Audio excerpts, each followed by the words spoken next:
नमस्कार मित्रांनो, मी अमोल चव्हाण सर्वांचं वल्ली माणूस या पॉडकास्टमध्ये स्वागत करतो आहे. आज आपला भाग 2. आज आपल्या सोबत आहेत अनिरुद्ध राजदेरकर. आज आपण एका मावळ्याला भेटणार आहोत. होय, पण हा मावळा जरा वल्ली आहे.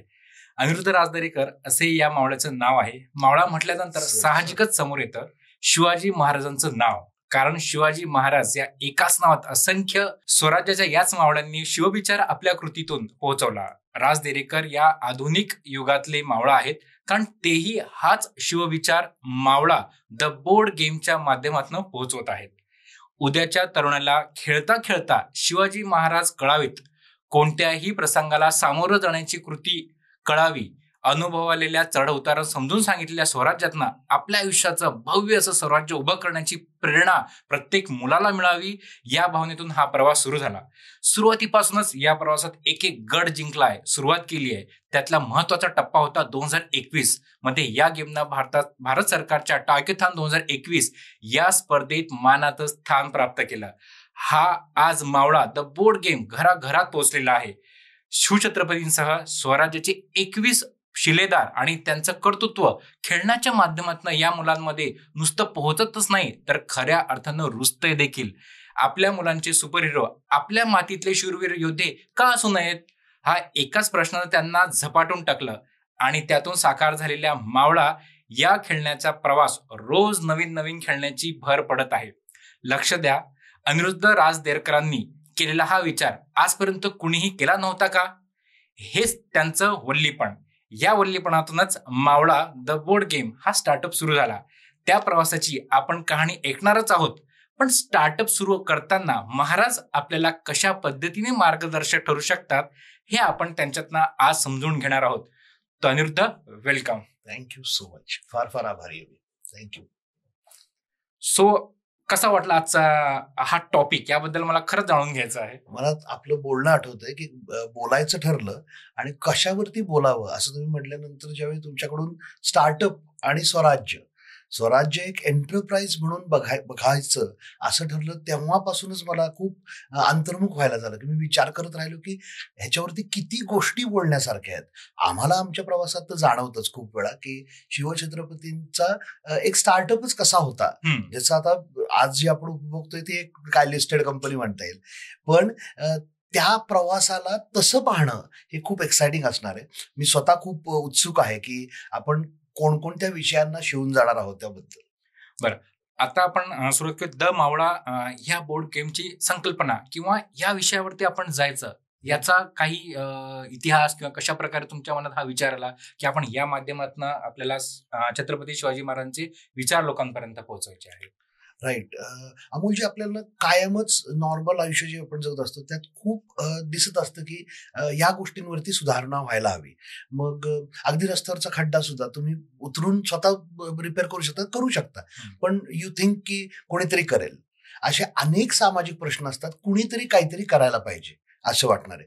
मला कायम जाणवणारा प्रश्न असा होता, जो त्रास द्यायचा फार अगदीपासून, ते म्हणजे इतिहास हा विषय शाळांमध्ये जसा शिकवायला पाहिजे तसा शिकवला जात नाहीये. पृथ्वी सूर्याभोवती गोल कशी फिरते हे तुम्ही आता प्रोजेक्टरनी किंवा ऍक्च्युली 3D मॉड्यूल करून दाखवू शकता. माणसाचे अवयव दाखवण्यासाठी त्यांनी आता नवीन 3D प्रिंटेड बनवतात, टेक्नॉलॉजी.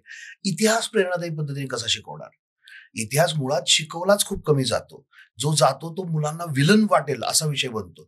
मग तो चांगला शिकवला पाहिजे असं मला कायम वाटायचं, कुणीतरी करावं वाटायचं. मग लॉकडाऊन मध्ये दिसलं की भरपूर वेळ मिळाला. एक तर 5 वर्षाचा त्यावेळी माझा मुलगा होता, तो आता 9-10 वर्षाचा झाला. पण तो 5 वर्षाचा असताना तो मला एक प्रोडक्ट मिळाला माझं की गिनीपिग सारखं, की त्याच्यावरती प्रयोग करू. मग त्याला शिकवायला गेलो आणि लक्षात आलं की टाइमलाईन बेस्ड एखादा गेम बनला की तुम्ही एका लेजेंडरी नायकाचे चाहते फॉलोअर म्हणून त्यांच्या आयुष्यात घडलेल्या घटनांवर प्रवास करताय. या संकल्पनेला म्हटलं आपण बघूयात, महाराजांच्या मावळा बनून खेळता येतोय का? आणि त्यातनं बनलेल्या संकल्पनेला जो आकार दिला तो पुढे जाऊन राष्ट्रीय पारितोषिक जिंकला. मग मी आधी जे कॉर्पोरेटमध्ये व्यवस्थित करत होतो ते सगळं सोडलं आणि मला लक्षात आलं की हेच चांगलं पर्पज आहे. आणि मग आम्ही स्टार्टअप सुरू केला, जो मिती एन्फोटेनमेंट नावाने आत्ता आहे अस्तित्वात. आणि आम्ही शिवछत्रपती आणि आपला गौरवशाली इतिहास मुलांपर्यंत पोहोचवण्यासाठीची अभिनव माध्यम निर्माण करतो. बर. आता कुठेही स्टार्टअप आपण जर म्हटलं तर येतं की डेटा कलेक्शन. बरोबर. हा सर्वात मोठा Yes. मुद्दा आहे की डेटा मिळणार कुठनं. सो त्याबद्दल तो प्रवास कसा झाला किंवा ती विचार संकल्पना कशी आली की आपण डेटा कुठनं घ्यायचा, कुणाकुणाला भेटायचं आणि कशा प्रकारे हा महाराजांचा इतिहास आपण जगासमोर मांडायचा. आता यात कारण की आपण पुण्यात आहोत आणि विद्येचं माहेरघर आहे. इथे खूप विभूती होऊन गेलेल्या आहेत आणि आहेत आत्ता, ज्यांनी प्रचंड खोल अभ्यास केलेला आहे. सॅडली ना आपल्याकडे इतिहास तज्ञांची पुस्तकं हे त्यांचे फेलो इतिहास तज्ञ वाचतात, असं आहे. म्हणजे कादंबऱ्या वाचल्या जातात, पण जे अस्सल इतिहास लिहिला गेलाय ते मात्र वाचलं जात नाही. लोकांमध्ये तेवढं पॉप्युलॅरिटी नसते. आता गजानन मेहेंदळे आमचे, ज्यांना आम्ही गुरु मानतो, ह्यांचे 3,500 हजाराचे एवढे मोठे खंड आहेत. त्यांचा एक एक शब्द हा तुम्हाला बाकी बकरी वाचायची गरज नाही, तुम्हाला मोडी समजून घ्यायची गरज नाही. लोकांनी करून ठेवलेलं भरपूर आहे. त्यामुळे डेटा कलेक्शन फॉर अस, की म्हणजे जो इतिहास समजून घ्यायचा होता आम्हाला, त्यासाठी आम्हाला भरपूर चांगले गुरुजन, ज्यांनी भरपूर चांगलं लेखन करून ठेवलंय, ते अमाप होतं. अजून तरी अशी वेळ आली नाही की त्यांच्या व्यतिरिक्त त्याच्या बाहेर जाऊन काही करावं. बाबासाहेब पुरंदरेंची खूप सुंदर, जर तुम्हाला छान वाटण्यासाठी इतिहास वाचायचा असेल तर त्यांनी गोष्टमय जे केलंय ते सुंदर आहे. तुम्हाला रॉ वाचायचं असेल तर मेहेंदळे गुरुजींचं कमाल आहे. दुर्गांसाठी घाणेकर गुरुजी आहेत, प्रमोद मांडे सर, अशा अनेक लोकांनी सुंदर गोष्टी लिहून ठेवलेल्या आहेत. त्याच पुरेशा होत्या. सो लॉकडाऊनमध्ये अमेझॉन देवाच्या कृपेने चालू होतं, तर अमेझॉनवरनं पुस्तकं मागवली गेली.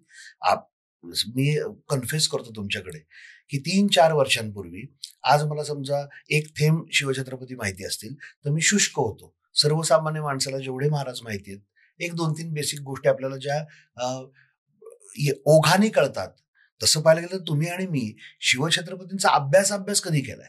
कधीच नाही. लहानपणी ते एक पुस्तक होतं, तेवढ्यावरती आपण अभ्यास केला आणि त्याच्यावरती नंतर आपण फक्त मिरवतो महाराज.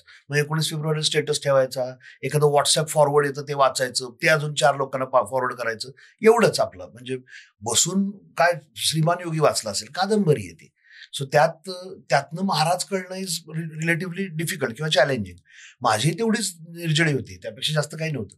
पण नंतर हा जो सुरू झाला की आता ज्यावेळी भूक लागली की मला आता वाचायचंय, मग व्यवस्थित मेहेंदळे गुरुजी घरी आले, बाबासाहेब घरी आले, मग पुस्तकं भरपूर संच झाला. ती वाचून, निनादराव बेडेकरांचं कमाल लेखन आहे, ही सगळे वाचून मग डेटा इनफ होता. इतका इनफ होता की आत्ता जेवढं वाचलंय त्याच्यावरती येणाऱ्या 3-4 वर्ष सुद्धा दुसरं काही वाचायची गरज नाही. इतकं माहिती आपल्याकडे ऑलरेडी ओपन डोमेनवर आहे. बरं, पण एवढं डिजिटल माध्यम असताना देखील खेळाच्या माध्यमातूनच का?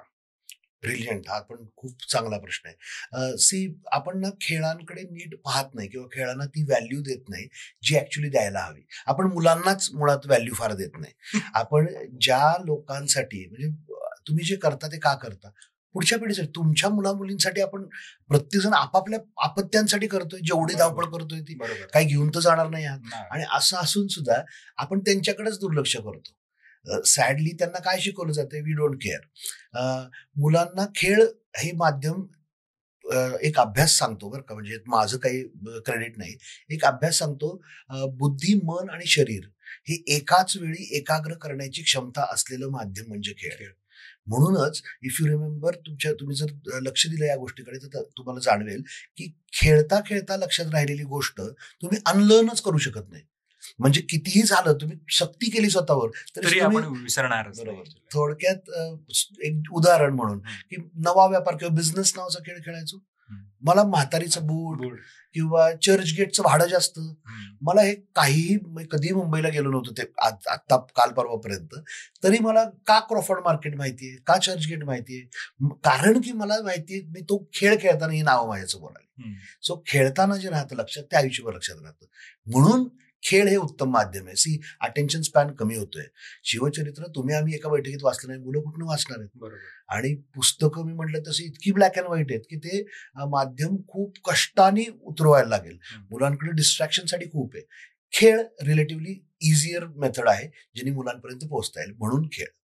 सो स्वराज्य ॲज अ स्टार्टअप येस, आपला विषय आहे, Yes. त्याच्याकडे वळूया. तर कुठला पहिला पार्ट आहे तर छत्रपती शिवाजी महाराजांचं बालपण, त्याआधी जिजाऊंनी दिलेली शिकवण, बरोबर, म्हणजे पॅरेंट्स आता. येस. सो तो भाग तू कशा प्रकारे मांडशील? मला खूप महत्वाचं वाटतं जे बाळकडू शिवछत्रपतींना जे दिले गेले. 10-11 वर्षाचा मुलगा येतो आणि ती संकल्पना घेऊन येतो आणि हे करतो ना, हे सगळं आपण खूप जास्त क्रेडिट शिवछत्रपतींना देता देता हे विसरतो की त्यांची आई आणि त्यांचे वडील, वडिलांचे प्रयत्न आहेत 2दा स्वतःचं स्वराज्य स्थापन करायचे, ते फेल्ड अटेम्प्ट आहेत. शहाजीराजांना जमू शकलं नाही आणि कर्तृत्वान शहाजीराजांना इतकं मला नाही वाटत त्या काळामध्ये कोणी असेल. तो विचार आपल्या मुलामध्ये इन्कल्केट करायचा.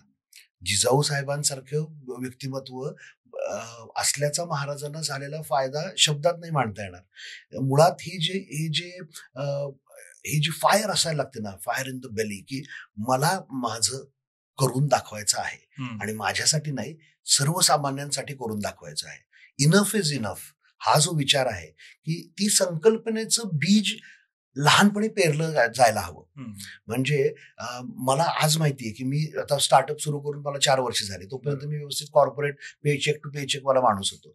पण आय नो फॉर शुअर की माझ्या मुलाला जर मला उद्योजक घडवायचं असेल तर त्याची प्रेरणा मी जितकी जास्त देऊ शकेन आत्तापासून, तितकं ते जास्त यशस्वी होण्याची शक्यता आहे. सो पालकांनी ज्यांचं आपल्या मुलांवरती प्रेम असतं त्यांच्यासाठी ही खूप मोठं चांगलं लर्निंग असू शकतं की जिजाऊंसारख्या व्यक्तिमत्वामुळे, शहाजीराजांसारख्या व्यक्तिमत्वांमुळे त्यांनी उराशी बाळगलेली स्वप्न पूर्ण करण्याचं, किंवा त्यांनी जो टॉर्च घेऊन आले होते ते आपल्या मुलाला देऊन त्या मुलाच्या हातांमध्ये तेवढी ताकद निर्माण करणे की तो दिवा घेऊन तो माणूस सगळ्या वादळांचा सामना करण्याची त्याच्यात प्रतिभा निर्माण करायची, हे लहानपणी होऊ शकतं.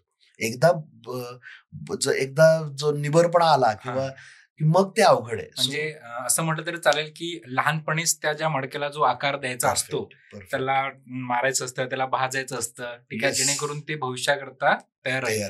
सो असा हा पार्ट जिजाऊंनी महाराजांवरती अगदी ते संस्कार दिले. यामध्ये अजून एक मला एक आत्ताचं जर उदाहरण द्यायचं जर समजा झालं तर मुलांच्या परीक्षा येतात तेव्हा अगदी शेवटपर्यंत पालक त्यांच्यावर प्रिपेअर करून घेतात. पण अशी एक संकल्पना असू शकते का की तू अपयशी झाला तरी चालेल, ठीक आहे, पण तू लिडरशिप घे आणि लढ, पुढचं आपण पुढे बघूयात. जेव्हा महाराजांनी तोरणा जिंकला, वयाचं साधारणतः 16 वर्ष, तेव्हा जिजाऊंनी खरंच हा विचार केला असेल की महाराज तुम्ही जा, आता बघूयात आपण पुढचं पुढे. पण ती जी विश्वास जो जिजाऊंनी महाराजांवरती दाखवला, यदा काही तो आत्मविश्वास मध्ये कन्वर्ट झाला असेल. ऍब्सोल्युटली. तिथं ते विजनला जे विजन बघितलं होतं की जे पाहिलं होतं की हे करणं अपेक्षित आहे. आत्ताच्या पालकांचं मला अडचण काय वाटते माहितीये का, महाग वर्षाला किती फी आहे अशा शाळेत पाठवलं की पालकांना वाटतं की आपली जबाबदारी संपली. आणि शाळा सुद्धा आजकाल जे प्रोजेक्ट्स करून घेतात, म्हणजे ते पालकांनाच निम्म्याच्यावर चित्र काढत बसायला लागतं घरी, त्यापेक्षा ना फील्ड लर्निंगला महत्व कमी दिलं जाते आपल्याकडे. म्हणजे जेव्हा अर्थात रामायण महाभारताच्या गोष्टी जिजाऊंनी सांगितल्या, पण पहिल्या सुरुवातीच्या कालावधीत देशाटन जे महाराजांनी केलंय, जे महाराज प्रॅक्टिकली फिरून बघितलेत लोकांच्या अडचणी, स्टार्टा आपला जिकडे जे लोक समुदाय आहे त्यांना समजून घेण्याचा जो प्रयत्न आहे तो महाराजांनी ऑनफिल्ड केलाय. ते फार गरजेचं आहे आत्ताच्या मुलांसाठी की बाबा बसून बघ. मला तर खूप असं वाटतं की हे जे छोटे छोटे बिझनेसेस आहेत की काय दूध टाकणं, तर त्या सकाळी 6 वाजता ते दुधाची पिशवी टाकणाऱ्या माणसाला कोणते अनुभव येतात, ह्याला तुमचा 5 लाख वर्षाला फी असलेल्या शाळा हा अनुभव नाही देऊ शकणार. पेपर टाकणं हे इतकं कमाल आहे ना की ह्याचं लर्निंग मुलांवरती खूप चांगलं होऊ शकतं आणि हे इझी आहे. आता मुलं इतकी जास्त पॅम्पर्ड आहेत की नाही बाबा मला आठवते, तुम्हाला आठवतं की आपण आपल्या शाळेत चालत जायचो. आता बापरे ती बसचं लाईव्ह ट्रॅकिंग, लोकेशन, हे ओव्हर पॅम्परिंग केल्यामुळे, मी म्हणत नाही वाऱ्यावर सोडून द्या, पण ओव्हर पॅम्परिंगमुळे मुलं कुठेतरी कमी पडणार आहेत समाजात पुढे ज्यावेळी ते ऑन देअर ओन कामं करतील तेव्हा. शिवछत्रपतींना कायमच त्यांच्या आईने go to field, experience yourself अशा प्रकारचं प्रेरणा दिल्याचं आपल्या लक्षात येतं.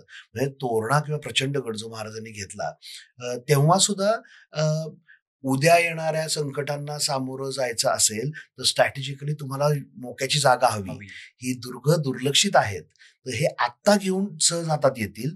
त्यांना भक्कम करून ते जागते ठेवून उद्या आपल्याला जर ज्यावेळी मोठं शत्रू सैन्य अंगावर येईल त्यावेळी छोट्या शत्रू संख्येच्या सैन्याने त्या मोठ्या संख्येशी लढायचं असेल तर स्ट्रॅटेजिकली बेटर प्लेस असायला हवी. म्हणून दुर्ग म्हणजे वेशी बसवल्यात का किंवा पेठा बसवल्यात का? हो, शिवापूर बसवली किंवा कसबा गणपती बसवला, लाल महाल होता, पण तरी सुद्धा गरज का पडावी या गोष्टींची? अगेन तो विजन वरती पुश केलंय मुलाला आणि महाराजांनी करून दाखवलंय.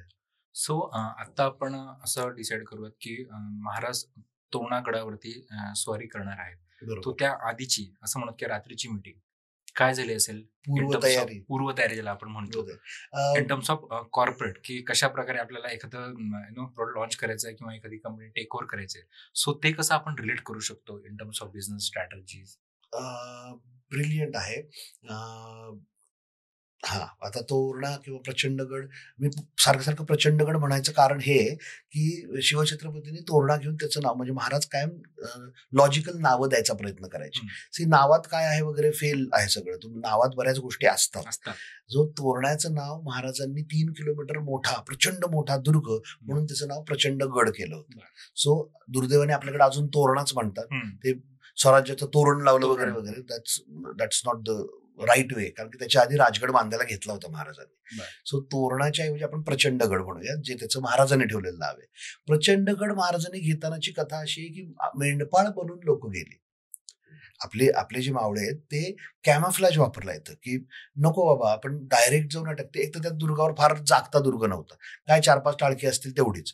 महाराजांनी स्वतः गेलेले नाहीयेत आणि बाजी बासलकर असतील किंवा माणकोजी 10 तोंडे असतील अशा लोकांना डेप्यूट केलंय की गो आणि ते कॅप्चर करा.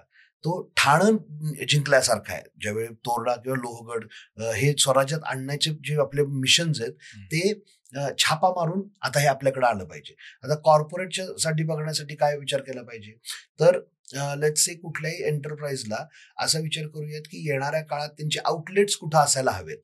असा विचार करताना स्ट्रॅटेजिकली योग्य आउटलेट आत्ता निवडायचं जे सहज अफोर्डेबल आहे, जे बॅकफायर होणार नाही की मोठं काहीतरी घेतलंय आणि ते डोक्यावरती आलंय त्याचा खर्च, असं न करता छोटे छोटे आणि परवडतील अशा आउटलेट्सना सिलेक्ट केलंय महाराजांनी. त्यांचं एंटरप्राइजला उद्या जाऊन जी शक्तीस्थानं बनणार आहेत यासाठी.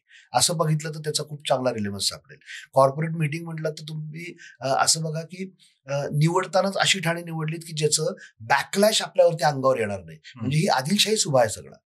सो समवन एल्सेस टेरिटरी आहे, त्यात तुम्ही पॉइंट आउट करताय एखादी गोष्ट, त्यात तुम्ही हात पसरताय, पण कॉम्पिटिटरला त्याचं वावगं त्याच्या डोळ्यात खुपायला नको लगेच. हा विचार केलेला आहे. एकदम सिंहगडावर का नाही हल्ला केला? सिंहगड कारण जागता दुर्ग आहे. घेतानाच दुर्लक्षित दुर्गांकडे बघितलंय की हे माझे पॉवर पॉईंट असू शकतात आणि आव असाच आणलाय की मी तुमचंच काम करतोय. सो लोकांना म्हणजे आदिलशहाला विजापूरला बसलेल्याला हे लक्षातच आलेलं नाहीये हे 2-3 दुर्ग घेईपर्यंत की ओके हा काहीतरी करायचा प्रयत्न करतोय स्वतःचा स्वतः. सो थोडे लो प्रोफाईल राहून ज्यावेळी तुमची सुरुवात आहे त्यावेळी खूप मोठा गोंधळ न करता, जसं बदक असतं की वरनं ते ट्रॅव्हल करताना तो पाय किती खाली मारते दिसत नाही, शिवछत्रपतींचे पहिले 2-3 दुर्ग घेण्याचे प्रयत्न हे त्या पठडीतले. आत्ताच्या पठडीत उदाहरण द्यायचं झालं तर अमेझॉन आणि फ्लिपकार्ट असे मोठे जायंट्स असताना मेशोने हळूच त्यामध्ये उडी मारली आणि परफेक्ट त्यांचा एक जो क्लायंट बेस आहे तो त्यांनी रेडी केला. अगदी त्यानंतर जेव्हा प्रचंडगड आपण जिंकलो त्यानंतरचा महाराजांचा प्रवास कसा आपल्याला उलगडता येईल? आता मग चॅलेंज घ्यायची वेळ आली. येस, की आता पंगी घेऊ शकतो आपण. 2 कळालं आहे. आता थोडस धाडसी पावलं उचलू शकतो की आता मला माहिती आहे माझा एंटरप्राइज आहे, हवीशी सैन्य माझ्याबरोबर लोक उभी राहिली आहेत व्यवस्थित. सैन्य म्हणणं एवढं मोठं नाही, पण लोक मला ऐकतायत, माझ्या मागे उभी राहतायत. तर तेव्हा महाराजांनी सुभान मंगल नावाचा शिरवळच्या जवळ, आता तो दुर्ग पाडून टाकला, महाराजांनीच पाडलेला दुर्ग आहे बाय द वे, त्याच्यावर वेगळं बोलता येईल आपल्याला, कधी आला संदर्भ परत बोलणार. दुर्ग बांधणारे महाराज दुर्ग पाडतात हे थोडंसं प्रेक्षकांना सुद्धा ऐकावं असं आहे. सो दुर्ग जमिनीवरचा दुर्ग होता, स्थलदुर्ग म्हणतात त्याला. ते स्थलदुर्ग हे आदिलशहाचं पैसे गोळा करायचं, कर गोळा करायचं ठाणं होतं. म्हणजे थोडक्यात काय महिनाभरात गोळा झाला तो तिथं ठेवला आणि मग वन फाईन डे भरपूर सायझेबल झाला की तो खाली पाठवला जायचा. सो तोच ठेवायचा कुठं, तर त्या स्थलदुर्गावर ठेवायचा. इथंच आपल्याला आदिलशहाची पण लेथार्जी कळते की ते कसे गाफील होते. हेच त्यांनी अवघड जागी, दुर्गम ठिकाणी दुर्गांवर ठेवता आला असता, गिरिदुर्गांवर, पण नाही, त्यांनी तो सुभान मंगल जमिनीवरच्या दुर्गावर ठेवला, ज्याला नैसर्गिक संरक्षण काही नव्हतं. मग महाराजांनी त्याच्यावर छापा टाकला आणि त्याच्यावर तो जो होता माणूस त्याला हाकलून दिलं आणि ते पैसे मिळवले. आता प्रशासनाला पैसे पाहिजे, तो पैसे आले, पण आता हा जाऊन सांगणारे हे माहिती आहे. बिफोर एनी ऍक्शन हॅपन्स, महाराज सिंहगडावरती डोळा ठेवतात. सिंहगड हा जिओग्राफिकली तुम्ही त्याचं लोकेशन बघितलं तर तो 12 मावळांचा संरक्षक दुर्ग आहे. सो इथं येणारं सगळं उत्पन्न सगळ्यात जास्त लोक कुणाला देतील किंवा कुणाचा जाच असेल या भागावर, तर ज्याच्या हातात सिंहगड आहे त्याचा. सो सिंहगड घेणं, आणि सिंहगड त्यामुळेच जागता होता. सिंहगड पहिल्यांदा स्वराज्यात, आता लोकांना सिंहगड म्हणले की तानाजीराव आठवतात, तर तानाजीरावांनी फार नंतर घेतला. आता या वेळेत तानाजीराव अगदी वयाने लहान असतील. अशा वेळी सिंहगड कोणी घेतलाय, तर आदिलशाही हवालदार होते बापूजी मुदगल देशपांडे, जे आधी सिंहगडाचे गडकरी होते. आणि आदिलशाहला कल्पनाच नाही की तो माणूस आपल्याकडे आलाय. अगेन कॉर्पोरेट एस्पिनॉज, किंवा तुम्ही असं बघा की एक्सपर्ट माणूस आपल्याकडे यायला हवा. ह्याबाबत महाराज सजग आहेत. तुम्ही एखादा स्टार्टअप उभा करताय, तर तुम्हाला तुमच्या कोणत्या रिकाम्या जागा आहेत आणि त्यात हुशार माणूस कोण आहे जो तुलनेने उपेक्षित आहे, हा विचार महाराजांनी करून व्यवस्थित बापूजी मुदगल देशपांडे आपल्याकडे आलेले आहेत. त्यांची तिन्ही मुलं स्वराज्य सेवेत आहेत आणि याची कुठलीही कल्पना कॉम्पिटिटरला माहीत नाहीये. अशा वेळी बापूजी जातात आणि त्या गडकऱ्याला कन्व्हिन्स करतात. सो तो दुर्ग सोडून जातो. न लढता सिंहगड पहिल्यांदा स्वराज्यात आलाय. वाक चातुर्याने सिंहगड मिळवलाय. सो प्रत्येक युद्ध हे तलवारीने करायचं नसतं. सिंहगड व्यवस्थित मिळवला आणि आता महाराज इज प्रिपेअर्ड की आता हे जे घडलंय हे मात्र खाली रिपोर्ट होणार आहे आणि आता आपण कॉम्पिटिशन मध्ये उतरलेलो आहोत. हे महाराजांनी या 2-3 महत्वाच्या मोठ्या गोष्टी करून दाखवलेलं आहे.